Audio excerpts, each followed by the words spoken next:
Matisse and the Fauves are going to be masters at employing complementary colors, immediately adjacent to one another, that creates this incredibly dramatic contrast and can have a very jarring effect. And that's one of the reasons that Vaucel talks about an orgy of pure tones, right? Vaucel probably would have preferred to see analogous colors, right, that are pretty and harmonious.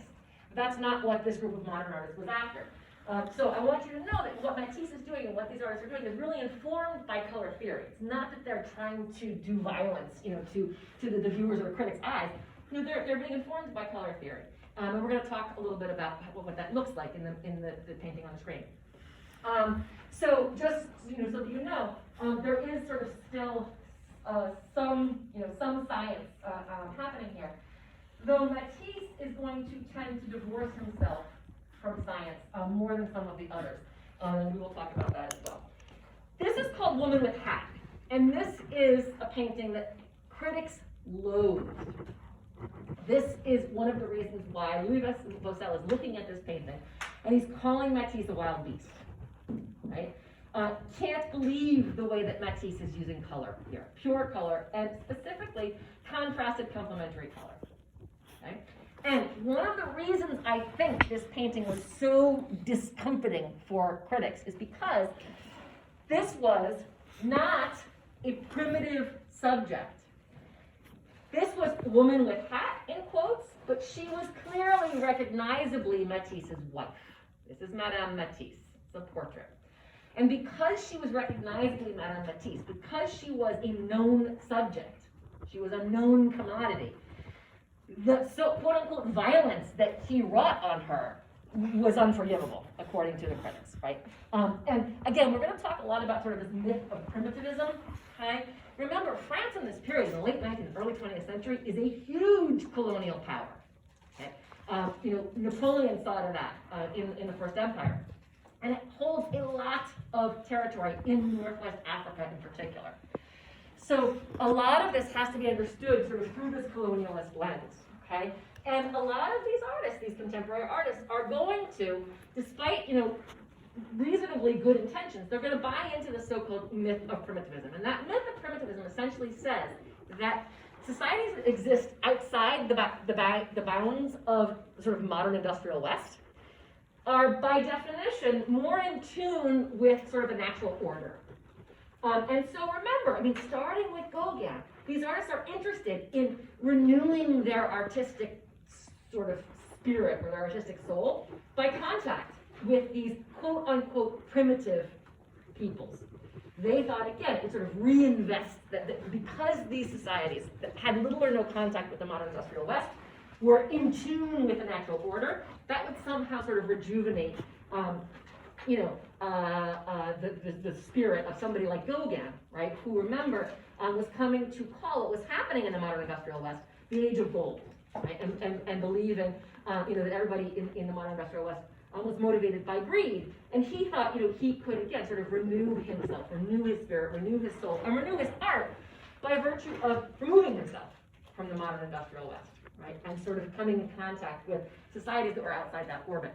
And Matisse buys into the myth of primitivism. Picasso buys into the myth of primitivism. All of them do, to greater or lesser extent, which is interesting. Now, Picasso, in his defense, initially starts using African carving, right, just for the sake of its sort of formal qualities, for the extreme simplicity of sort of the African masks that he's beginning to look at in the collection of Paris's Ethnographic Museum, in other places as well.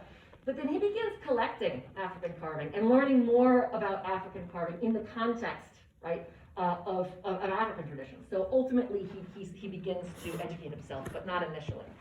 So we're going to look at this painting, and I want you to sort of look at what Matisse is doing to his wife, that was considered violent by critics. And one of the things that critics says is she has this bold green slash of paint across her brow. Another bold green slash of paint that runs down the bridge of her nose. And the brushstrokes were referred to as slashes, almost like slashes of a knife, right? The language is very violent. as if Matisse was kind of, stabbing his wife with a knife every time he marked her face with one of these strokes of paint. But I want to see if you can sort of tell me what you think Matisse is actually doing here, what you think he's actually motivated by. So if you look in particular, I want you to look at where all these green slashes are, and what each of them is juxtaposed to. Now, Madame Matisse was a notoriously beautiful redhead. So Matisse is given her red hair. Now, this is, we've said this is fire engine red. It's probably not color being used descriptively, but color being used expressively, which these artists are known to do. But each of these strokes, this slash of green paint across her brow, this slash of green paint down the right side of her nose, this slash of green paint here in the cleft above her chin, and this slash of green paint on her jawline. Why do you think they're there, India? To represent highlight on her skin.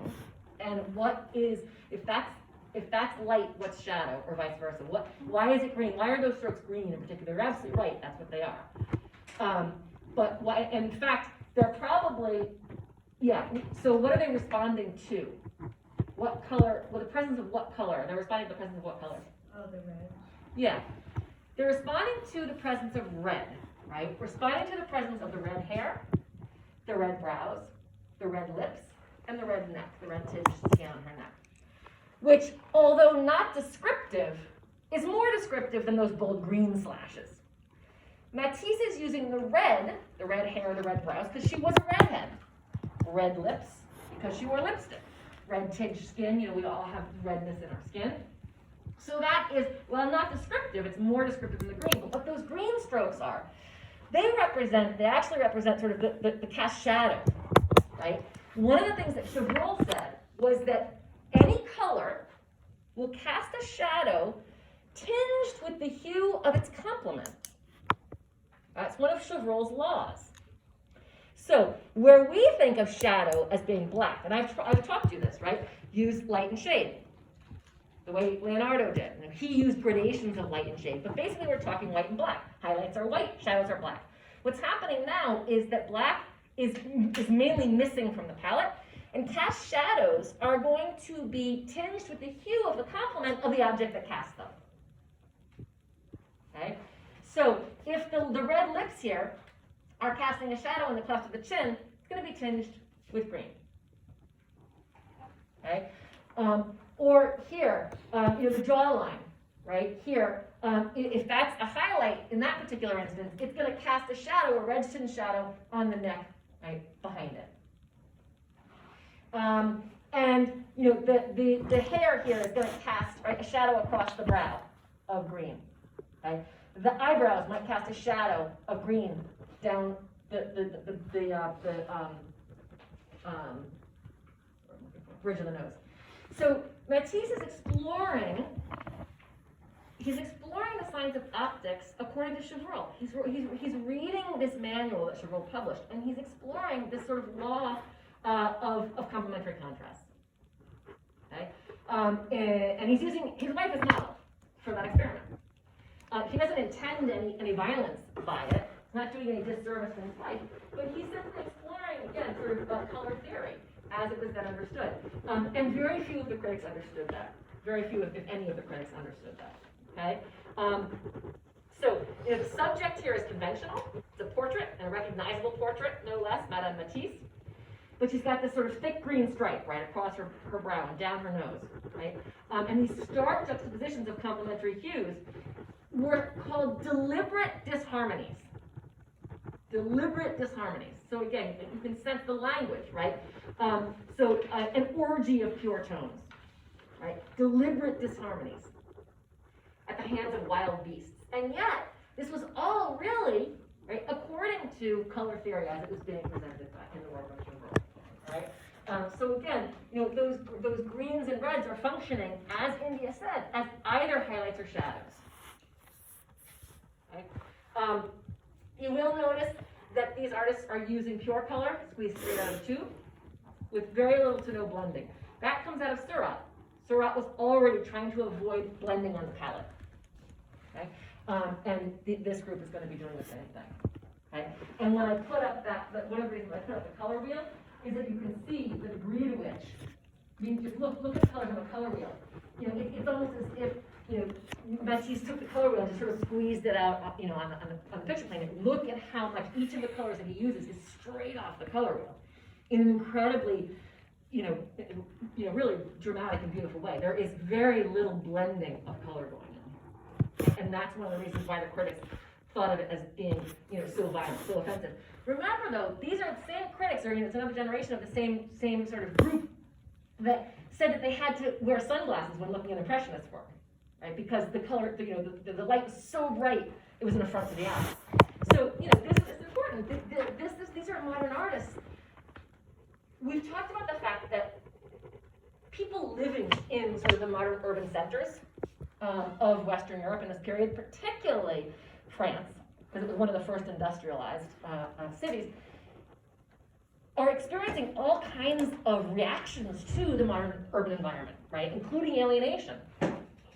And so it's not surprising that critics of modern painters are responding to this modern environment, and critics of modern painting are also, right, going to be put off by, you know, sort of the modernity of this pictorial style. Just the way, you know, sort of those who are living the modern urban experience are also discomfited by it, right? Representations of that modern urban experience can be disquieting. So we've got to understand that, you know, these artists are all trying to respond to living in a brand new world. You know, and it seems, you know, to us, you know, the city doesn't seem like a big deal. But when there really were no cities, right, before industrialization, it's a big deal, right?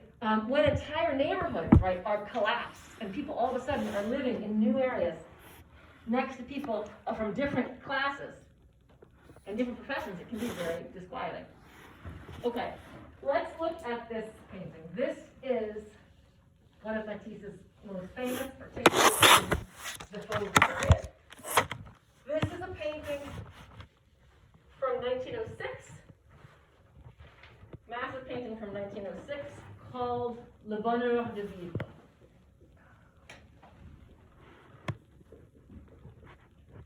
Translates to the joy of life. Okay? And this painting is really important. This is a painting that was going to have Picasso scrambling to compete. This painting is large in scale. 6 by 8, right? So it's over 6 feet tall, over 8 feet wide. It's a large painting. Large-scale paintings were traditionally, remember, reserved for history, the history category, right? History or religion. We're still dealing with critics who don't like that kind of scale being used to treat different subjects. Here, though, the subject is also traditional, in quotes. The subject is a landscape. We've seen that while not history painting, landscape painting after the 17th century became more highly valued. Right? But it's not just a landscape. It actually is a very specific, it sort of references a very specific category of landscape. The classical mythological landscape. Okay? And so the scale here is traditional or academic. The subject here is traditional or academic. But it is the style that is completely new, completely modern, completely unexpected. So I want to look a little bit to talk about the subject. So landscape, very clearly, and you can actually see Matisse, just like Seurat before him, and even Cézanne, attempting to provide us the basics of a classical landscape. Right? What are they? Repoussoir device. That tree that frames out the lower left corner, that helps to provide the viewer, again, a sort of lens and a visual approach. What else? Planes in depth. Get a sort of sense for planes in depth, right? Lexi, go ahead. I was just going to say, like, add onto the planes in depth, like the horizon line Yep. in the back. Absolutely, right? So we have the classical horizon. We can very clearly see it, okay? Where Earth meets sky. The definition of horizon line. We have planes in depth. You should be looking at this landscape, Nehemiah, Or I was gonna say it's, the depth is created by like the decreasing scale is demarcated further. Yep, depth by decreasing scale. So figures anchoring the lower right corner, right, the foreground, are the largest in scale. These two figures recumbent in the middle ground, right, a little bit smaller, and the dancers in the background, smaller still. So we absolutely have depth by decreasing scale. And we have, what else do we have? Anybody think of who Matisse is looking back at here? You see a landscape? Did we see a landscape last class that looks very, very similar to this in a lot of ways? In terms of its spatial construction.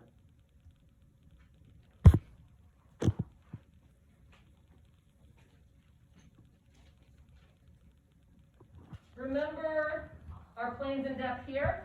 Look at what Matisse is doing. Remember, one of you told me, I think it might have been Erica, I can't remember, that the foreground is demarcated in Seurat by this swath of shadow. Well, we've got the exact same thing here, right? Matisse is clearly looking at this, and he has cast a shadow, this sort of swath of shadow over the foreground, right? Creating a defined foreground.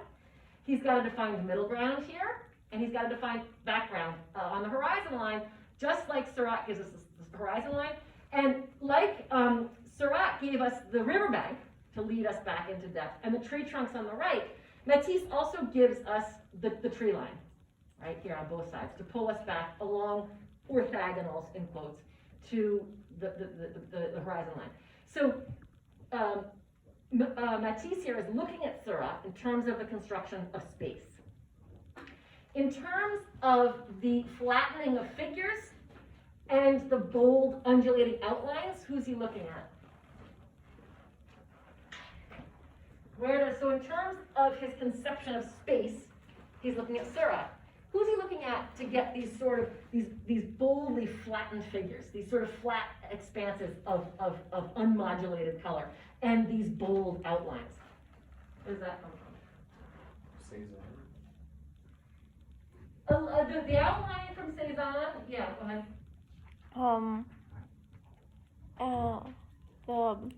The one that was in the same camp as Van Gogh. Yeah, Gauguin. We didn't look at this, but look at, this is Gauguin. We saw Gauguin's vision after the sermon, if you remember, Jacob wrestling the angel. This is Gauguin once he gets to Tahiti. This is the kind of work he's doing once he gets to Tahiti. And you can see the similarity. Matisse is absolutely, now remember, this is work that's coming back from Tahiti and being exhibited in Paris between 1901 and 1906. Matisse is training on this stuff. You know, he's sort of, you know, cutting his gums on this stuff. And you can see clearly that Matisse is looking at Gauguin for these sort of flattened forms, these broad expanses of unbroken color, and these sort of bold black outlines, red and black outlines. That's all coming from Gauguin. All right, so let's just look at this a little bit more clearly. In terms of the subject, and then I'm going to have you tell me a little bit about style, but in terms of the subject, we said it's traditional. It's a landscape, and it's actually sort of traditional classical landscape. And it's coming from mythology. And in fact, I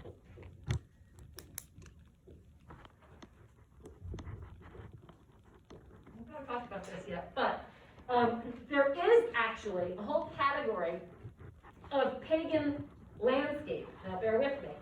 Virgil, who was Roman, who wrote the Aeneid, among other things, the Aeneid, which tells the story of the founding of Rome. Virgil also was a poet, and Virgil wrote books of poetry called the Eclogues. And in Virgil's Eclogues, he talks about a pagan idyll, a mythological idyll, right? A landscape in which nobody wanted for anything. A landscape in which one could simply reach up and pick fruit from the trees to sustain oneself. A landscape, right, of music making and dancing and love making.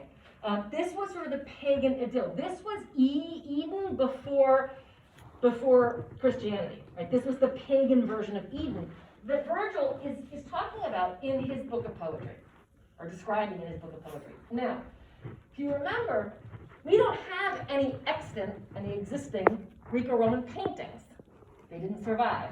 We have vase painting, but we don't have any real painting. So we don't really know what Greco-Roman painting looked like. But we do have, right, this poetry. And this poetry has come to be called pastoral poetry. And it's almost as if Matisse believes himself providing an illustration of Virgil's pastoral poetry. In absence of a specific source, right? That this is sort of Matisse's version, sort of the pictorialization of pastoral poetry. The pictorial equivalent of the poetry that Virgil gave us. Okay? Where he talks about, again, this sort of pagan idyll, Eden before the fall of man. Eden before original sin. Eden before knowledge. And we can see that playing out here, right? All we have here is scenes of music making and dancing and picking flowers, right?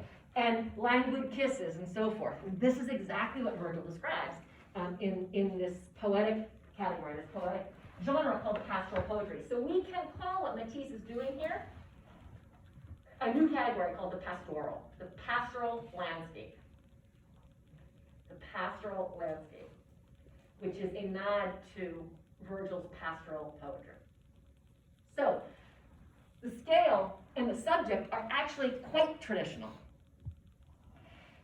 And just like with Madame Matisse, because the subject was conventional, but the treatment was so unconventional, it didn't sit well with the critics. The critics didn't like this because they recognized it was a grand scale landscape coming from the classical tradition, and yet it was treated so differently, right? With these broad areas of expanses of unbroken color, right? Very flattened forms, zero traditional perspective, zero chiaroscuro, or modeling in light and shade. So very flattening, right? Incredible use of complementary colors. I want you to talk to me about where the complementary pairs are and what the effect of that is. And I want you to talk to me about the space, because while I started the discussion of Matisse saying he creates, right, some sense of deep space. He has a classical landscape with the repoussoir device, with a semblance of planes and depth, with a semblance of a tree line bringing us to a clear horizon line. These are all sort of rudiments of the classical landscape tradition. And yet, this painting doesn't really read as three-dimensional. It shouldn't read as three-dimensional. You should be experiencing it as more two-dimensional. What is one of the elements that Matisse uses that resists our reading this as three-dimensional? Now remember Gauguin. In my opinion, Gauguin is the biggest source for Matisse. Remember Gauguin. Gauguin is the first artist to use color arbitrarily, to free it from description.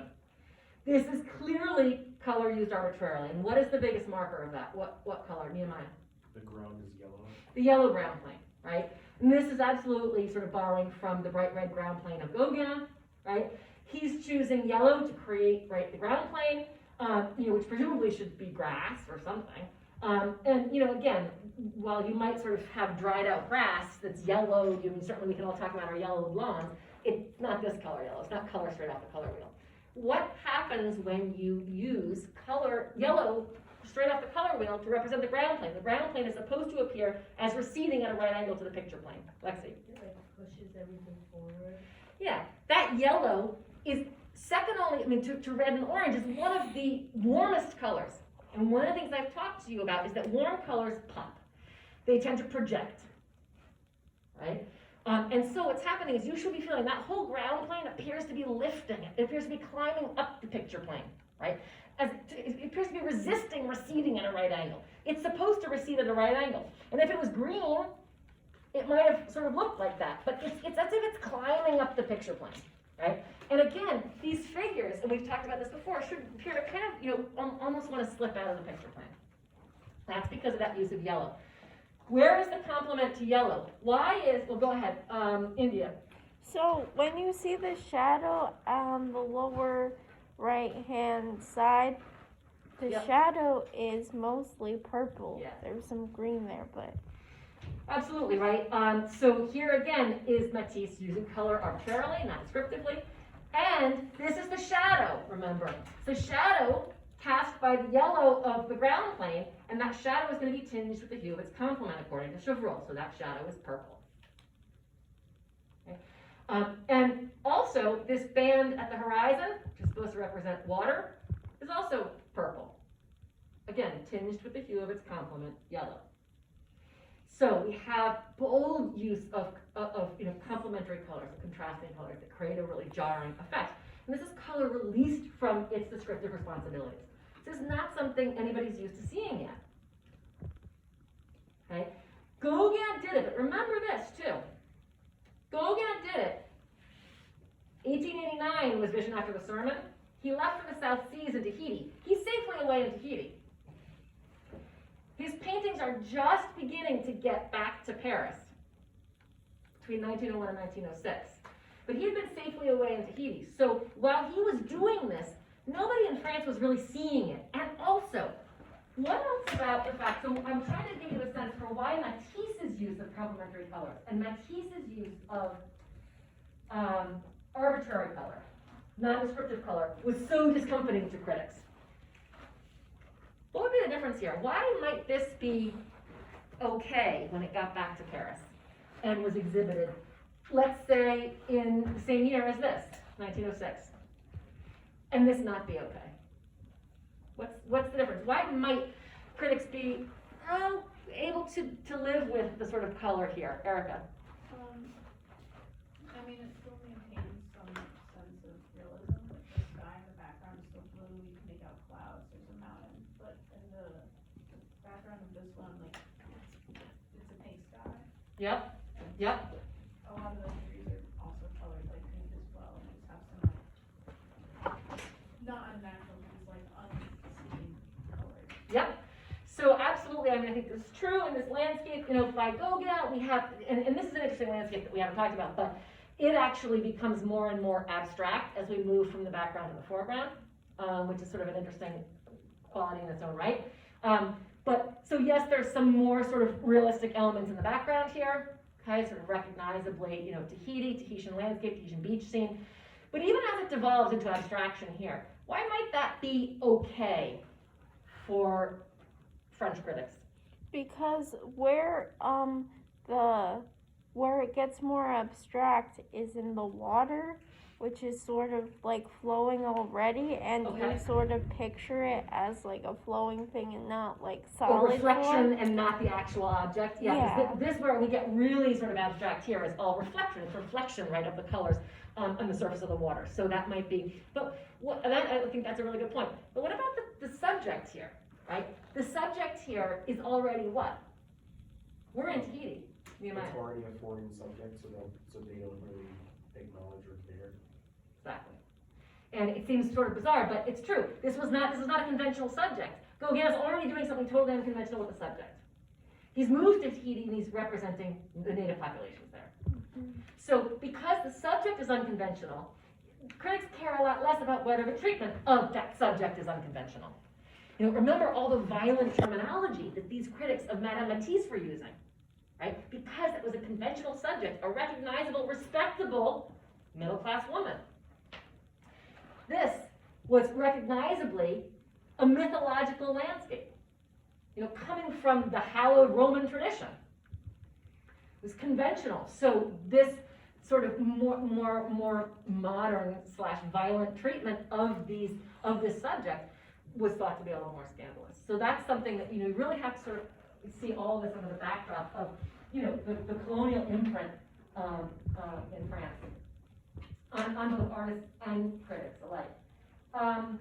Okay, so I'm going to go and bring in some expressionism for a second. But because the definition of expressionism is the willful distortion of color, line, and shape to heighten the expression of emotion, I want you to quickly, it doesn't have to be quickly, but if you guys don't care, I want to make sure we cover some content. Talk to me briefly about the qualities, think about doing a visual analysis here, the qualities of color, line, and shape that we see here, and what kinds of emotions those colors, lines, and shapes are conveying. And then I'm going to bring in a different expressionist piece, and we're going to do a comparison, right? But let's start with color. Color here is overwhelmingly what? How would you describe the color, and what kinds of emotions does that color convey, Nehemiah? I'd say it's overwhelmingly yellow and pink, and it's kind of sensual in that way. Mhm. And it's like these joyful tones met with like this warmth is just like, it creates like a feeling of comfort and then like invitation into the painting as well. Yeah, absolutely, right, so just to show you, and this is how I'm going to, teach the expressionist unit, and then we'll move on, we'll talk about Picasso, but, so we're gonna do Matisse's Joy of Life, and we're gonna do,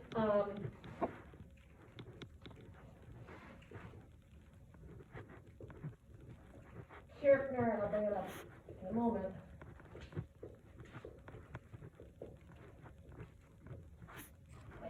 And we could do a really extensive comparison, but I'm gonna limit it to sort of color, line, and form for a second. So, color, right? The palette in the Matisse, Nehemiah was saying overwhelmingly, I would definitely say yellow was the dominant color, right? Because the entire ground plane, which is expansive, there's a high horizon line that takes up, at least 2/3 of the picture plane is yellow. So dominant yellow. And then what other colors do we see? I see sort of oranges and pinks, right? So the palette is warm, right? Really, really warm. Yeah, there are some cool tones, but the palette tends towards warm. And those warm tones are analogous tones. Right now we have complementary colors we talked about, but the warm tones that create the bulk of this painting are analogous. So again, pink, orange, yellow. So they're warm, analogous colors. Are they pure tints or shades? If you remember, I don't know how much you remember doing this, but pure is color squeezed off the color wheel. Tints tend to be colors mixed with white, and shades tend to be that color mixed with black. By and large, where do these colors fall? Nehemiah? Pure. Yeah, they're really, I mean, remember, of course, there's some exceptions, but remember with the Madame Matisse, it was, looking at that color wheel, it's obvious. This is a lot of really pure color. That's one of the things that Matisse sort of, specialized in. So we have these warm, right, analogous, pure tones that almost, they create a sort of luminosity. They almost vibrate, right? Remember, the sort of, the description of the violence of color, right? Pure orgy of tones, okay? Deliberate disharmonies of color, a pure orgy of tones. But Matisse is using these warm tones to represent what? And Nehemiah said it. What's the overwhelming mood here? And Nehemiah basically said this. The title is The Joy of Life. It's about joy, and it's about sensuality, and Nehemiah said that too. This is absolutely about, again, this rural idyll, right? Eden pre-fall. This is, it doesn't get any better than this. So it's what's being expressed here is sort of pure unbridled joy, the joy of living off the land, right? The sort of sensuality of also living off the land, having, to do nothing but reach up your hand to pluck fruit from the low-hanging trees, to sustain oneself, wanting for nothing, being able to spend one's days, making music, making, dancing, making love in the landscape, which is what we're looking at here. And that's, in fact, exactly what Virgil described in his poetry. So there is precedent for this in antiquity, in Roman antiquity. So tell me about line then. How does line, give me a descriptor for the lines that are being used here. And we haven't done a lot of this. I do this in my exploration of visual art class where we're really just talking about formal elements of art. We take one at a time. So when we talk about line, it can be straight or curved. They can be vertical, horizontal, diagonal.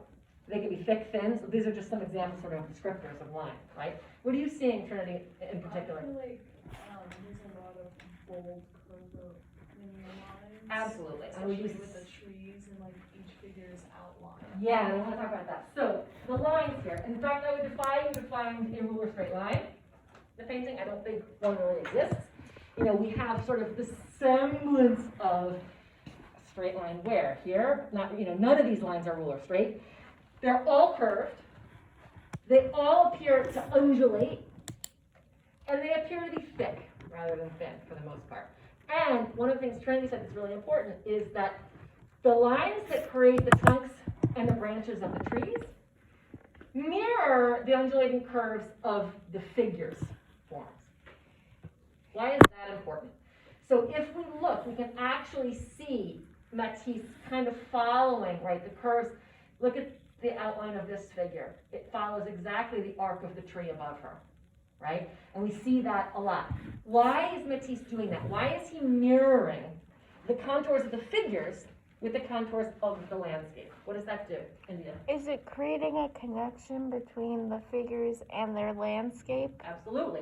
And that's important, right? Because this is all about living off the land. It's about the joy of life, the joy of this sort of, this rural idyll, the joy of, it could be called the joy of nature, right? This is, in a way, this is that myth of primitivism here. This is Matisse saying, this is how, quote unquote, primitive societies live, right?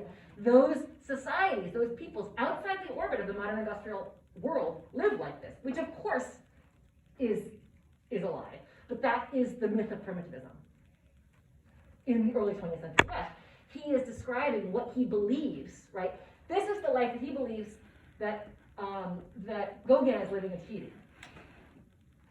In fact, it's interesting because Gauguin sends letters back from Tahiti saying that the experience was not at all what he expected it to be, which is very interesting. Gauguin says he had expected the Tahitian natives to be much more primitive than they were.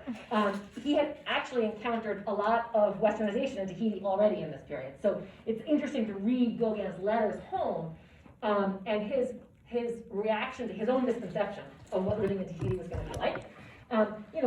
Matisse wasn't there. Matisse is sort of, this is what he probably imagines, again, Gauguin to be living right now in Tahiti. So yes, a marriage of the outlines of the figures with the landscape suggests, again, that those figures are one with the landscape, which is exactly that myth of primitivism. And that somehow, these societies outside the orbit of the modern industrial West are more in touch with the natural world, and this is the result. Okay, tell me about shapes. The shapes, we talked about sort of bold, right, undulating lines. What about shapes? Now with shape, we talk about organic or geometric. And then we can talk about curvilinear or rectilinear, right? And there are lots of other things we can talk about. But how would you describe the shapes here? India? Organic. Absolutely organic, right? There isn't a single sort of geometric shape here. Geometric shapes are those that are derived from mathematical formulas. There isn't a single geometric shape here. The figures are very organic. The landscape is very organic. Sort of the foliage on the trees is very organic. And those things, again, are mirrored. They're tied to one another to suggest sort of ease of life, like the ease of living in this landscape. And each of these figures, one other thing, look at the way that they're spaced. Each of these groupings, nobody overlaps. Each of these groupings is given its own separate space, right? Sort of suggestive of, again, that ease of being in one's own skin, that ease of being in this landscape. Right? All of these groupings sort of have their own pocket of space in which to exist. And nobody is sort of vying for position or jockeying and jostling for space, that kind of thing, okay?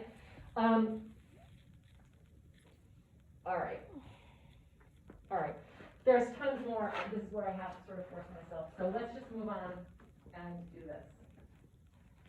I want to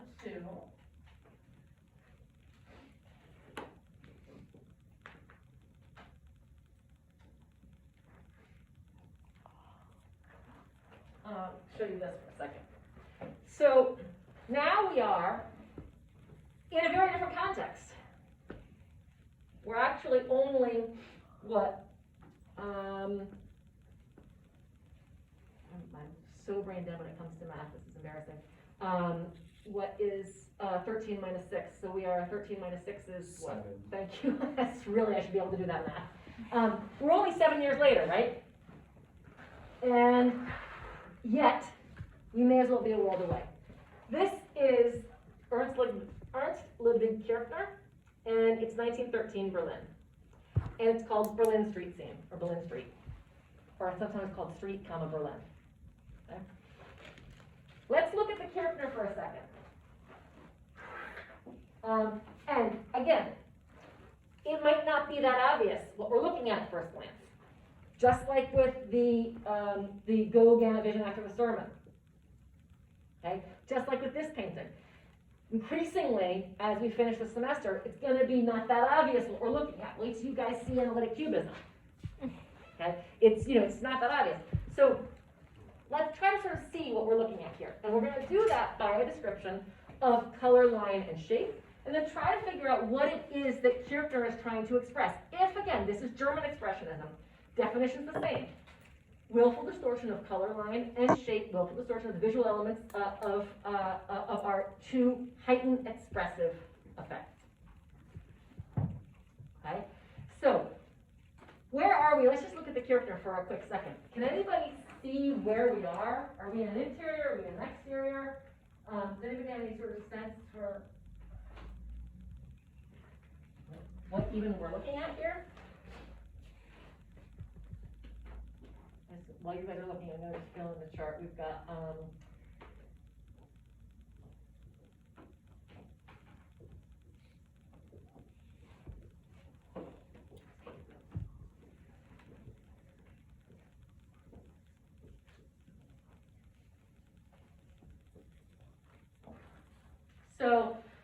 in the Matisse, we had pure, warm, analogous tones. We had thick, undulating lines. We had organic shapes, all being used, again, to marry figures with the landscape and create a sense of joy or sensuality. If Matisse is trying to express anything, it's sort of joy and sensuality. Okay, Jay?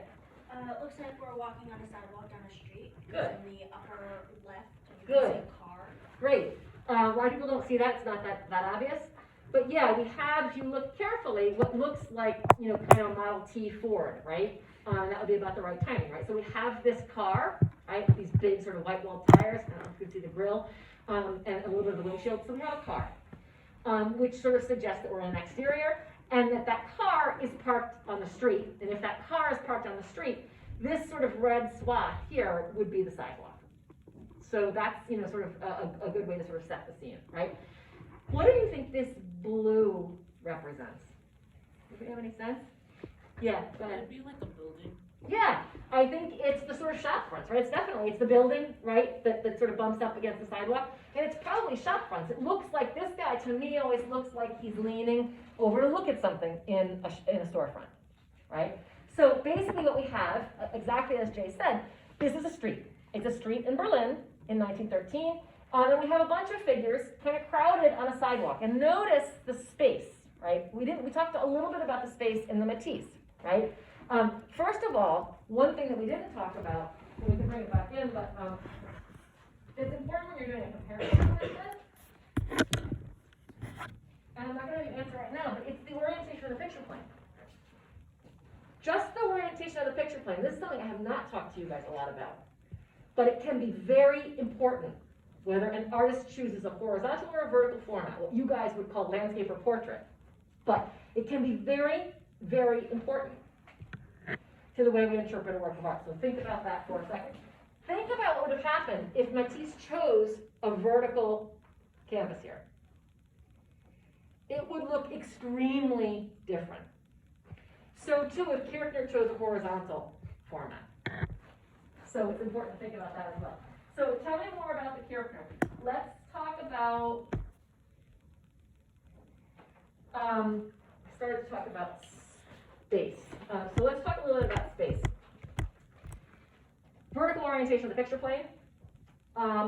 And whereas in the Matisse, I said all the figural groups have plenty of space. Each of those figural groupings has sort of a pocket of space that they inhabit, right? It's separate and distinct.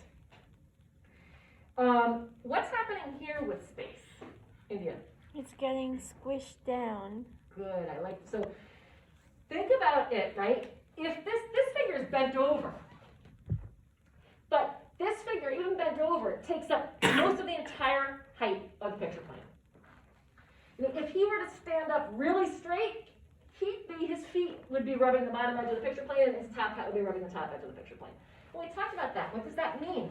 Well, it means so these figures take up most of the height of the picture plane. There is not a lot of extra space for them to inhabit, top to bottom, or right to left. Why? What's happening to the space right to left? Nehemiah? It's being distorted, like as they go through a lens, like the blur of that.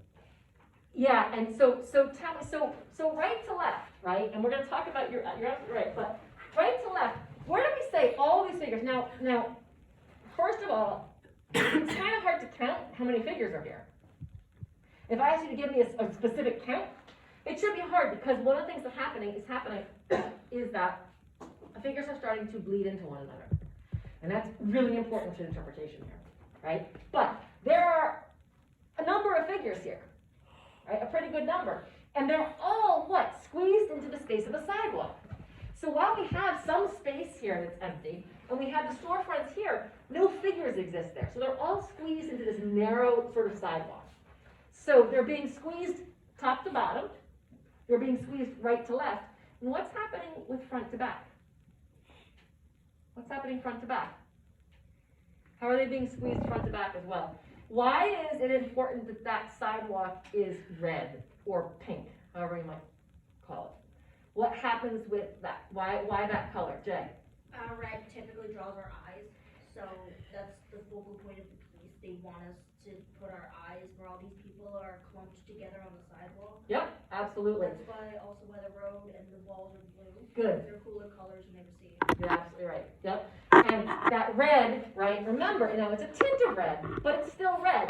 Red pops. So that red is climbing up, just like the yellow did. It's sort of climbing up, right? Where the blue is sort of trying to recede, as Jay said, and there's this weird distortion of perspective here, right? But remember, expressionists will willfully distort visual elements of art in order to heighten emotion, in order to heighten expression. So what I want you to tell me after we describe this is, what is it that Kirchner is describing?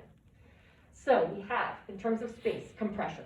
We have compression top, bottom, right, left, and front, back. Tell me about color. What would you say this palette, now, again, there are different colors here, just like there were in the Matisse. But what would you say this palette leans? What are the dominant colors? Yeah, go ahead, Jace. The dominant colors are, from what I can see, like blue, red and black, but also like, it's weird because the blue and the red are both tints. Good. However, the black is just like a pure black. Yes, so we have, first of all, we have a sea of black. Really, if hard pressed, we'd say the dominant color is black here, because all these figures are clad in black. This woman in kind of a violet, right, which is sort of the deepest of the purples, but this is, very dark. These colors are dark, sort of the sea of black, the black sort of top hat, frock coat, and we'll talk about what that symbolizes. But the sea of black, right, all of these figures, the men in particular, all clad head to toe in black. And then we have tints, as Jay said, of red and blue. And what do tints, right, by virtue of mixing white into the color, right, we create a tint. And what is happening, so would you say overall, this color palette is warm or cool? You might. Cool, because the tints are sort of making the warmer colors become cooler. Exactly, right? So, first of all, blue is a cool color. Black is a cool color. Black proceeds with the rest of the cool colors, right? Black is actually the absence of color. We can talk about that. But